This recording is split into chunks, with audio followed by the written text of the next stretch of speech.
Hello, everyone. Welcome to another episode of Fast to Heal Stories. We are on to episode 117, and today we are going to discuss a hot topic. I've not had a hot topic episode for quite some time, and this topic I believe you are really going to love because there just isn't a lot of information about it. And I know I haven't thoroughly covered this topic in Fast to Heal Stories with any guest experts or on my own. So I'm hoping that this will be some great, brand new, applicable information for you, and you will get a lot out of it.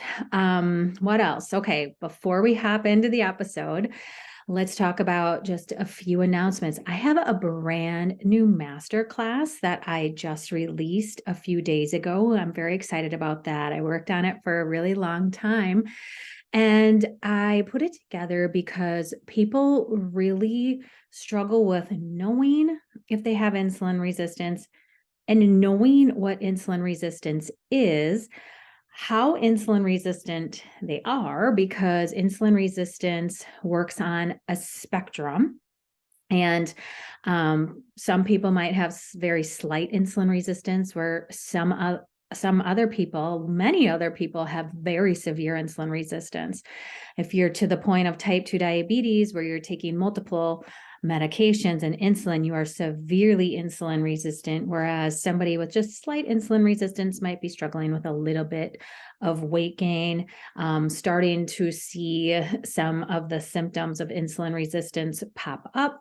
And of course, this podcast is all about reversing insulin resistance. And I guess I forgot to introduce myself. If you're a brand new listener, I'm Shanna Hassan.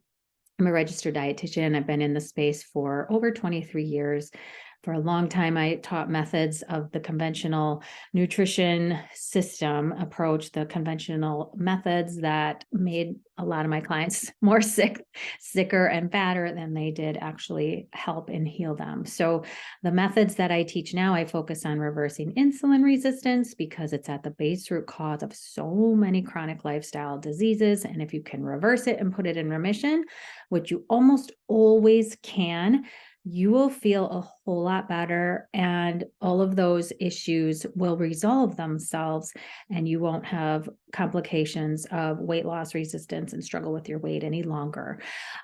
So that is what my masterclass is about. So in my masterclass, I talk about physical symptoms of insulin resistance to see if you have been experiencing those. Weight loss resistance being one, high blood pressure, blood sugar issues, having to eat all the time, having to every 2-3 hours, feeling like you need to eat carbohydrates and you need to eat them quickly. That can be a sign of hypoglycemia as well. Not being able to utilize the energy that you are eating very well. So you're having energy crashes, you have very low energy, you just don't feel well despite eating, and you're putting weight on, especially around the middle. That abdominal obesity is a big sign of insulin resistance and metabolic issues. And of course, if you have PCOS, type 2 diabetes or prediabetes, you almost always have insulin resistance. So in the master class, I talk about those physical signs, and I also thoroughly talk about how to go about testing via lab tests, via blood draws, to determine your level of insulin resistance. And I talk all about how to do that, which tests to ask for. And then once you get those test results back, how to interpret them, because let's face it, the conventional system sucks, quite frankly, at not only testing for insulin resistance, because you might ask for the test that I suggest and your practitioner will look blankly at you. So what I suggest is hemoglobin A1C, fasting glucose, and fasting insulin. And the only one that they'll probably blink an eye at is fasting insulin, because not many practitioners will test that. But if I can see your fasting insulin and your fasting glucose, especially, I can help you determine your level of insulin resistance. So this is all covered in the masterclass, the physical science, how to go about lab testing, and then how to interpret your lab results and your lab tests so that you can see just how insulin resistant you are. And then even if you get those test results back and your provider or practitioner, unless they're very well versed, maybe they're a naturopath or an integrative doctor, and they've been trained on this. But if it's an endocrinologist or family practice doc, there are a lot of great ones out there, but chances are they're not going to know how to interpret your lab results. And if they do, they're not going to know how to treat insulin resistance. So that's why I'm here. I help you determine your level of insulin resistance, and then I help you start the treatment of it because it is reversible and you can put it in remission. So the masterclass covers all of that. So I will link it in the show notes. I'm not going to give you the actual link because it's kind of long and it's just easier to bring up the show notes and link to it from there. If you follow me on Instagram, which I know a lot of you do, you can go to my bio link and it's right there in my bio link. Or if you're on Instagram, you can go to any of my stories or my posts and comment the word insulin, and that will get you the links to enroll in the masterclass. But I've been working on getting that updated and uploaded. It's free. I forgot to mention that. Anybody can watch it at any time. So you just go to the registration link and you can watch it within a half an hour of when you register. So it's pretty slick, and that will help you determine. And then once you get your lab results back, you know how insulin resistant you are. You can obviously take any of my courses to try to resolve and get this put into remission, but definitely get in contact with me if you're having trouble with the interpretation of any of your lab results, and I will help walk you through that. So that's really exciting. And then if you want to get on the wait list for the next round of Low Insulin Academy, which is the Mac Daddy course to get your insulin resistance reversed, go to fasttoheal.info/Low Insulin Academy live. That'll get you on the wait list. My next session starts in March, the end of March. Otherwise, if you just want to do the online version with all of the pre-recorded lessons, it's the same information. You just don't get any live coaching. You can go to fasttoheal.info/Low Insulin Academy online. So those are the announcements that I have for you. Make sure to take advantage of that masterclass for sure. It'll help you spread it around to your friends that you think have issues. It's really important for you to know if you have insulin resistance, where you fall, and then how to get that treated so you can feel better and you don't have to deal with living each day low energy, feeling like crap, and being on medications. So today we are going to talk about, the hot topic is when to bring carbohydrates back into your diet. I know, right? You probably never thought I would ever talk about this. But you all know I do teach a low carb lifestyle, and I'm typically recommending anywhere from 25 grams to 100 grams of carbohydrate for the vast majority of my students, depending on your goals and your personal health history and what kind of disease state you're in, and then where you are right now with your lifestyle. So in my courses, I teach you how to figure out the level of carbohydrates that's right for you at this moment in time. And you can also take my carb quiz, which I'll link in the show notes. But that's at fasttoheal.info/carb quiz. And that'll help you determine, like, should I be more at 50 grams of carbohydrate, or should I, can I take in more like 100 grams of carbohydrate? Should I go less than 50 grams of carbohydrate? And the approach that I use, I don't just come up with these numbers out of the blue. I have been trained on therapeutic carb restriction, and that is to treat insulin resistance because carbohydrates are the biggest driver, and especially sugary foods, starches, ultra-processed carbohydrates are the main drivers of insulin and high insulin levels. And then just eating too often, those two things really drive our insulin up. That's the hormone that is in response to our blood sugar. So when we drive our blood sugar up, we're going to drive our insulin up. When we drive our insulin up, it's really, really hard to burn fat because insulin is a storage hormone. So if insulin is high and in kind of the higher level of insulin is in the body, your pancreas has been secreting a lot of insulin, that's your dominant hormone, then it's going to be really tough to burn any kind of stored body fat, no matter how many calories you could be taking in 1,000, 1,200 calories.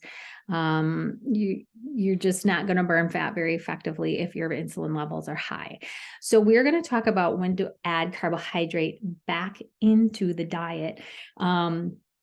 And I honestly don't think there are many people who should go above that 100 threshold of 100 to 125-ish grams of carbohydrate. Over that threshold, indefinitely. How we get into the predicament of insulin resistance in the first place is, like I said, eating too many carbohydrates, eating too many processed foods, ultra processed foods, and eating way too often, that we're driving our insulin levels up. So how we treat that is by intermittent fasting and fasting protocols, going longer periods of time without eating, because intermittent fasting and fasting is by far the best strategy to lower insulin because you're not eating. So how can your pancreas be secreting insulin when there's no carbohydrate or food coming in? Because protein will also create an insulin response. So that is how we treat it.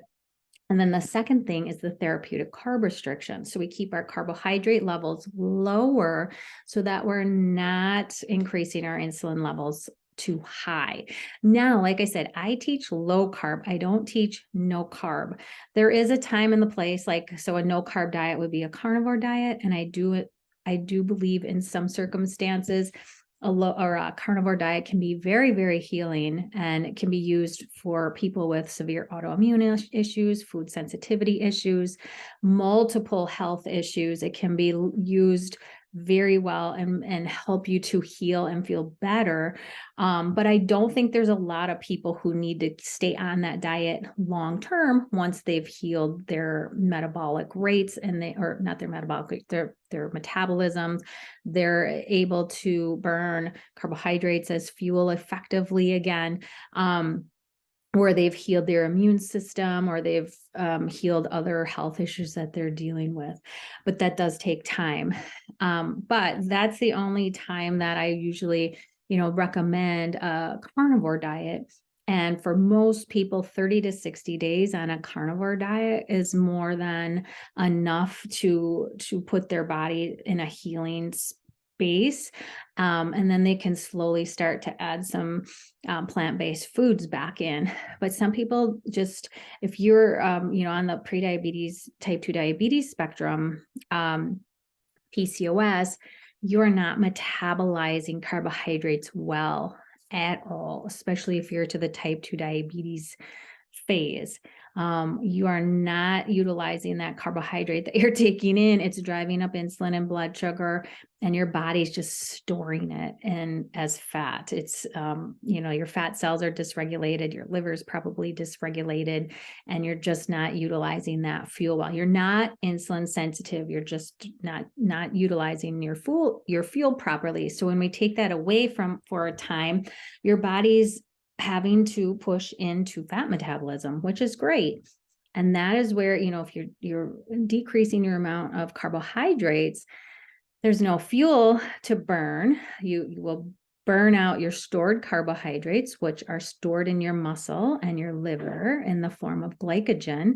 But you can only store about 1,600 calories for a woman, somewhere in there, 1,200 to 1,600 to 2,000 calories worth for males, because they have more muscle mass and they have bigger livers. But once you run out of that stored carbohydrate, your body's got to go and find fat to burn. And that's the magic of learning metabolic flexibility, is you can burn both. But when we have broken metabolisms, when we've eaten too many carbohydrates and too often over years and years of, a lifetime of crappy diets and eating too often, we need to heal that system. And that's where taking the carbohydrates away, going into more of a ketogenic state where your body's forced to use fat as a fuel can be very, very healing.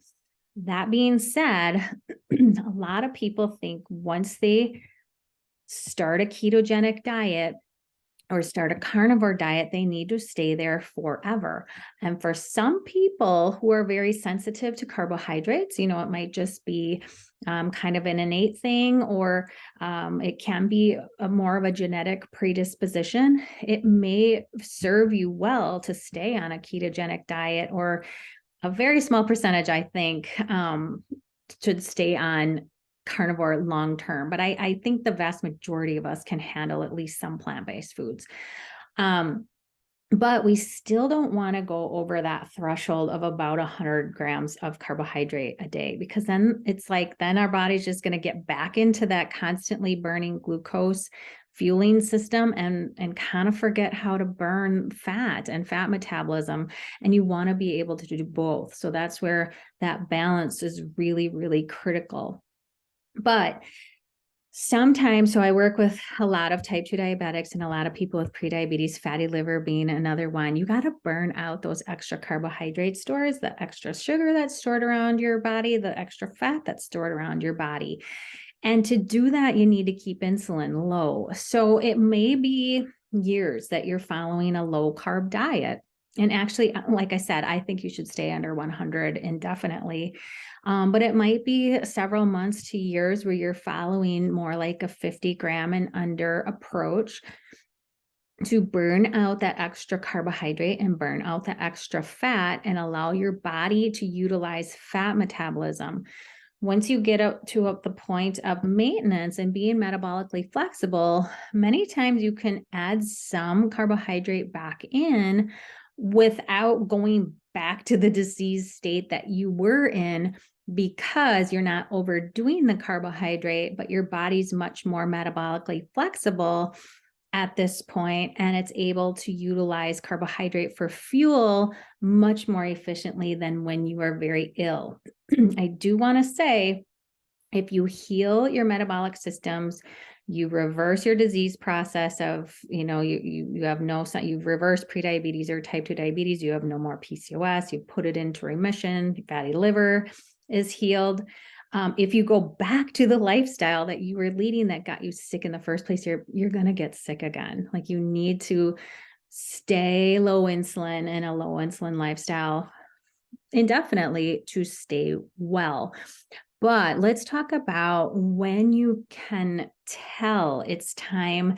Like, maybe you've been following a low carb approach for a couple of years to reverse your prediabetes and type 2 diabetes. Maybe you've been staying around 50 grams of carb per day, or 50 to 75, or maybe you're even lower. Like, maybe you're doing very low carbohydrate, which is under 30 grams of carbohydrate to reverse that disease process. You've done intermittent fasting, you're doing some long fasts. All of those things are going to help to burn out that extra energy that's stored inside your body. And now you're like, okay, do I need to stay at 50 grams of carb or less forever? And this is where you can kind of test the waters. And so I don't talk a lot about people bringing carbohydrate back into their lifestyle, because once you achieve true remission, that takes some time. And I've been teaching these methods for 2 or 3 years now, and there aren't a lot of people who are ready and willing to go back to that process of where they were at prior to going low carb. So this is how, and I hope that didn't confuse people, but this is how you can tell that it might be time for you to add some carbohydrate back in. So if you're at 50 grams of carbohydrate, I'm talking about going to maybe 75 to 100 grams of carbohydrate daily and testing to see where you do there. Again, I'm not talking about going back to 300 to 400 grams of carbohydrate, where that's where you got yourself sick. And that level of carbohydrate is just too much for anyone, in my personal opinion. But we don't want to go there. We're just adding some carbohydrate back to see how our body is utilizing it. And we want to flex from burning carbohydrate to burning fat and be able to manage that in in our regular day-to-day life. So the first thing that you want to look for is if you're testing your blood sugar or ketones. And this is true with myself. I don't test my blood sugar every day. I do at times. I use the BioCoach. They have a system where you can test your glucose, a meter, your glucose and ketones. I use that, but I also just had a blood test done and my fasting glucose was 66. And some people might get a little bit alerted with that, like, holy man, you're like, it's under 70. Weren't you shaky? Weren't you dizzy? Weren't you, not feeling well? It's like, no, I felt just fine. I think I went and worked out after that. I did my blood test when I got up and then I went, for a walk. I don't remember exactly that day or if I did strength training or walking, but I was fine. I didn't eat for several hours after that. And my glucose was 66. That is because I'm also burning ketones. So if your blood sugar is low and you haven't had a lot of carbohydrate coming in and you don't have a lot of stored carbohydrate because you don't eat a lot of carbohydrate, your body should be able to burn fat. And so I felt completely fine. My glucose was at 66. I know I'm burning ketones. Otherwise, I wouldn't feel good, right? I would be like, shaky or feeling like I needed to eat right then, or maybe even some dizziness, some nausea. But no, I'm like, my body knows how to burn ketones. So I was fine. So that is the first big sign you want to look for, is in the absence of carbohydrates, like you haven't eaten carbohydrates in, 15, 16, 17, 18 hours. How are you feeling? Are you feeling like, like you're shaky and hangry and you need to eat right now? Or are you like, okay, I'm hungry, I could eat, but my energy's fine. I feel like I can, go several hours if I need to without eating and my hunger will pass and it's really no big deal. That means that you are burning both carbohydrate and ketones. You can definitely test it too. So you could, test that morning blood sugar. And I like to see, I know in the standard system, less than 100 is where they want to see that morning blood sugar. I like to see it less than 90 for sure. But if you're in like the 70s and 80s consistently morning after morning, that's a great baseline to be in.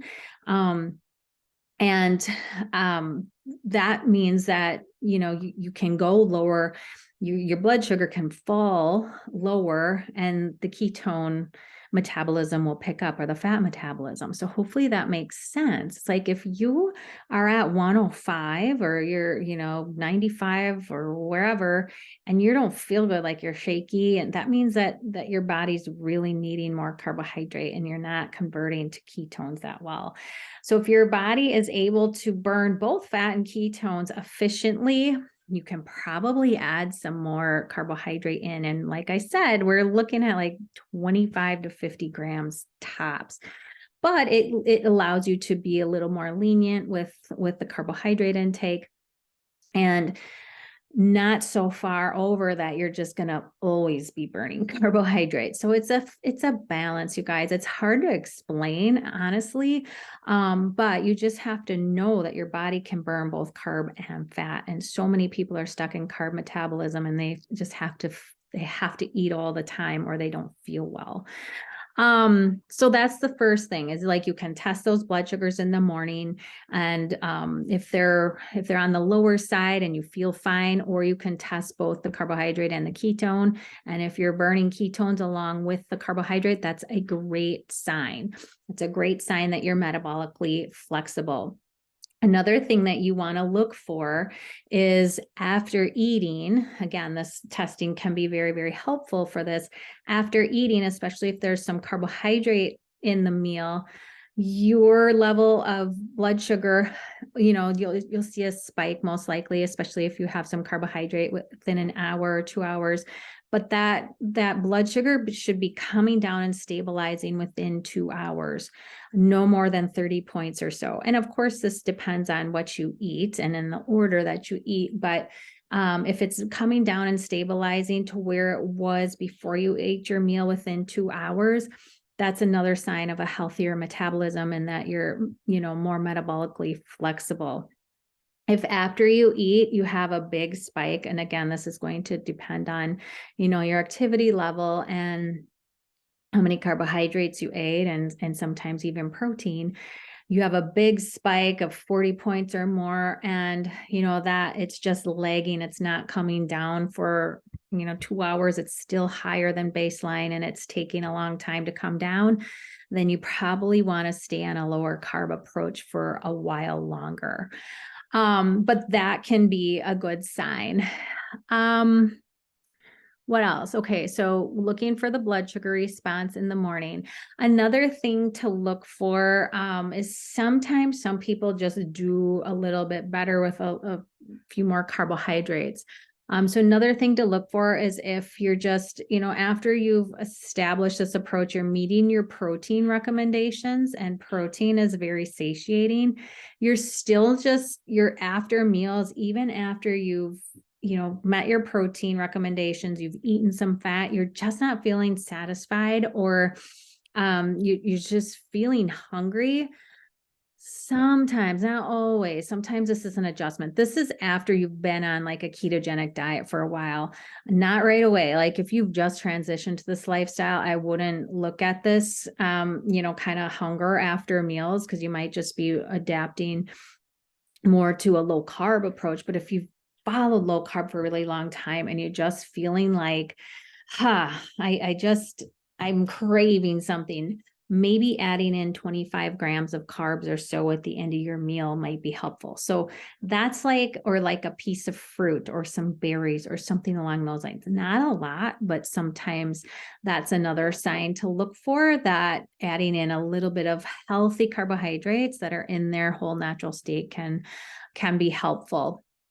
Another thing to look for is your athletic performance, or if you're a person who is working out a lot and you've been on a low carb approach or ketogenic approach for a really long time, like several months or years, and your performance, like your athletic performance or just your energy overall is starting to not feel the best, or it's starting to plummet, you're lacking energy. That could be, or you're not able to build muscle mass despite eating, hitting your protein targets. That can be another sign of being able to bring some carbohydrates back in and see how you do.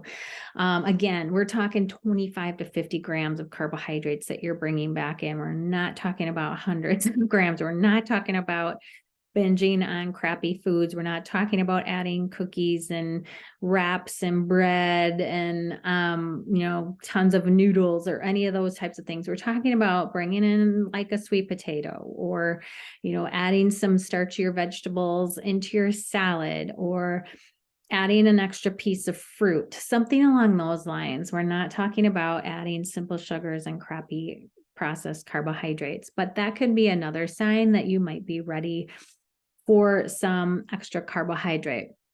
It's very, very personal and individualized. So everybody's carb threshold is a little bit different. And I know that for me, I come from a family of very strong type 2 diabetes on my dad's side and heart disease. And then on my mom's side, I know that there's PCOS. And I think I talked about this within the last couple of weeks, but I probably had PCOS in high school and early college, and I didn't even know it. But I know my mom and my sister both had it. It's just nobody knew what it was. So I don't have the best genetics as far as being able to efficiently burn a ton of carbohydrate. Like, it's just not in my genetic makeup. So for me, I don't ever plan on going back to a high carb diet. And I don't think many of you should, if any of you. It's just, we're talking about going from maybe 25, 50 grams to 75 to 100 grams, somewhere in there for your carbohydrates. Now, I do want you to be aware that when you add carbohydrate back into your regular lifestyle, again, Carbohydrate are not the enemy. There's nothing terrible about eating carbohydrates. People just get that notion like carbs are bad. I can't eat carbs. No, that's not the point here. The point here is we've just eaten way too many for so long and eaten too often and eaten ultra processed foods that are so high in carbohydrate, and carbohydrates are not an essential macronutrient. Fatty acids and proteins are. So for us to have been focused on eating so many carbohydrates over the last 70 years is crazy. And we didn't have these issues when our ancestors didn't eat a ton of carbohydrates. They're just not available a lot if we go back couple hundred years. I mean, if humans ate fruit, when it was in season and it was ripe a couple times a year, or came across it while they were hunting and gathering, that was it. Like they did not eat 60% carbohydrates, and they certainly didn't eat ultra processed foods that are causing our bodies to pump out so much insulin. So that is really the problem in the first place. It's not innately that we can't metabolize carbs or that they're bad. It's just we've eaten them for so long in such high amounts that our metabolism is faulty, but it's fixable. So my whole point is, when you add carbohydrate back into your lifestyle, you may see some weight gain. I want you to be ready for that, especially in the first week or two. And again, if we're talking about bumping them up 25 to 50 grams, that's not a lot of carbohydrate. But if you've been in that 0 to 25 range for a really long time, like ultra low carb or ketogenic or carnivore, you will likely see some weight gain. And it's not fat. Like, you're not going to gain 2-3 pounds of fat overnight, right? But you have to remember, carbohydrate, there is water attached to those carbohydrate molecules. So when you bump up your carbohydrate intake, if you're not utilizing that carb right away for fuel, because you're now better at burning body fat, right? And that was your goal. Your goal was to transition from burning carbohydrate all the time to becoming a fat burner. And now you've done that. And now your body can handle burning both. That is our ultimate goal. Our ultimate goal is not to stay in ketosis all the time and only burn body fat all the time. Our goal is to become metabolically flexible, where we can burn fat in times that we're not eating a lot, or we are going 18, 20 hours, maybe a day without eating, and we can burn fat, to being able to burn carbohydrate when we take that in. Like, that is our goal. You want to do both. You don't want to be stuck in carbohydrate metabolism. You also don't want to be stuck in ketosis all the time, only burning ketone bodies. So be prepared for that. You bump up your carbohydrate 25 to 50 grams. There's water attached to those carbohydrate molecules, and you will see an influx in your body weight. You might not feel much different. You might, like a pound or two of water weight might not feel that different to you, but some people might feel, just kind of puffy. And so you can kind of adjust as you need it. But usually after a week or two, that will start to regulate itself. And another thing to keep in mind, if you've been a very low carbohydrate, ketogenic, carnivore, and you've been under 50 grams of carbohydrate for 2-3 years, because that's what reversed your disease process, and it will. Now you're wanting to experiment with some extra carbohydrates, that, you might gain a pound or two of water weight. But also keep in mind that pancreas has not been secreting a lot of insulin. So it kind of builds up, it actually kind of builds up the insulin levels kind of in reserve. It's called first phase insulin response. So if you haven't been eating hardly any carbohydrates, your pancreas is kind of just hanging on to some of that insulin, right? And when you eat carbohydrate, it secretes that insulin to digest the carbohydrates. Well, if you're not eating them, then it kind of builds up. And then all of a sudden you eat extra carbohydrates, and your pancreas is like, oh, wow, like she's finally eating carbohydrates. Like, we need to pump out this insulin. And so you might see some big increases in insulin initially for a week or two, but again, that starts to phase itself out.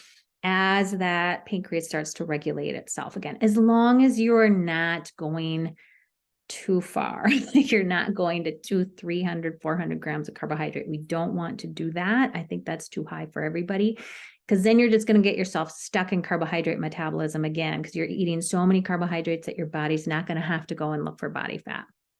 So be prepared for that.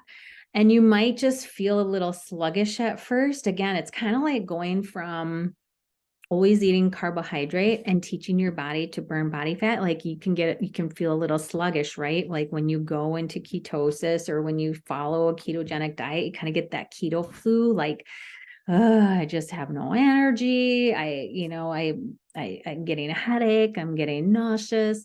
A lot of that has to do with electrolyte. But the same can happen when you start to add those carbs back. So your body's like, whoa, like I'm so efficient at burning ketones now. Now I have to transition back to burning carbohydrate. And it's a very fine balance. And so that's why I can't tell you for absolute certain, like after 6 months, you add back 25 grams of carbohydrate at this time of the day in this food. Like it's very, very individual. So you have to play around with it a little bit. But those guidelines, those cues, those responses, you can start to look for adding back some carbohydrate in. And again, please, please, please add back healthy, intact carbohydrates that have not been altered from the form that they were in, and carbohydrates that are accompanied with fiber, because pretty much almost all carbohydrates, except with, like rice would be an exception. There's mostly in intact whole carbohydrates, there's fiber that accompanies them, and that will help with that blood sugar response. So I know that this was a lot and your head might be spinning. You might need to go back and listen to this episode again, but those are some of the signs that you can add back in some carbohydrates. Just don't overdo it. Don't misunderstand this episode. Don't go back to eating the way you were eating before when you were ill. It's just at some point, it's okay to come out of ketosis and burning fat all the time and going back to utilizing carbohydrate metabolism as well. That's called being metabolically flexible. That's our overall goal in the long run. So I hope you got a lot out of this episode. Go back and listen to it again. If you need to, make sure to check out that masterclass in the show notes, and I'll see you back next week for another episode.